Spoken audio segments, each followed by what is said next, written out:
নাটোরের বাগাতিপাড়া উপজেলার দয়ারামপুর কলেজ, যার পূর্ববর্তী নাম ছিল শহীদ জিয়াউর রহমান কলেজ, ২০০২ সালে এই নামে যাত্রা শুরু করে স্বীকৃতি পেয়েছিল ২০০৫ সালে, কিন্তু এমপিও ভুক্তির তালিকায় ঠাঁই হয়নি আজও। আমরা এই কলেজে ২০০২ সাল থেকে আমাদের যে দায়িত্ব, সরকারি বিধি মোতাবেক প্রতিদিন কলেজ টাইমে আমরা কলেজে উপস্থিত হই, ছাত্রছাত্রীদের যথারীতি শিক্ষা দান করি।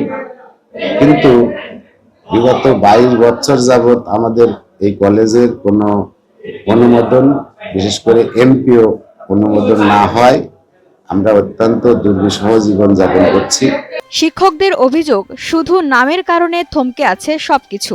২০২১ সালে ফ্যাসিস্ট আওয়ামী লীগ সরকারের চাপে নাম পাল্টে রাখা হয় দয়ারামপুর কলেজ, কিন্তু তারপরও ফলাফল শূন্য। শিক্ষার্থীদের ভালো ফলাফল এবং সুনামের সাথে কলেজটি পরিচালনা হওয়া সত্ত্বেও বেতন পাচ্ছেন না শিক্ষকরা।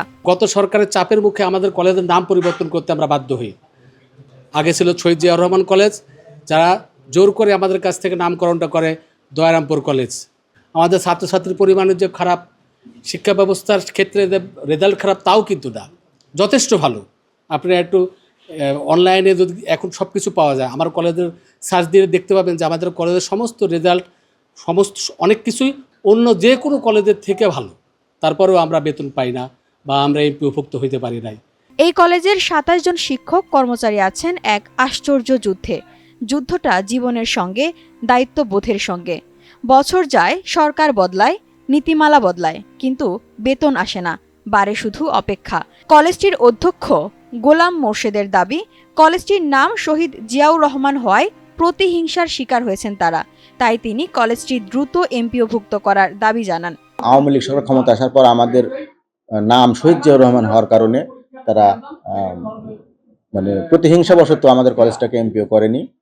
পরবর্তীতে ২০২১ সালে আওয়ামী লীগের এমপি, মন্ত্রী, আওয়ামী লীগের নেতাদের ব্যাপক চাপে এবং প্রলোভনে আমাদেরকে বাধ্য করে নামটা পরিবর্তন করে আমরা দয়ারামপুর কলেজ রাখার জন্য।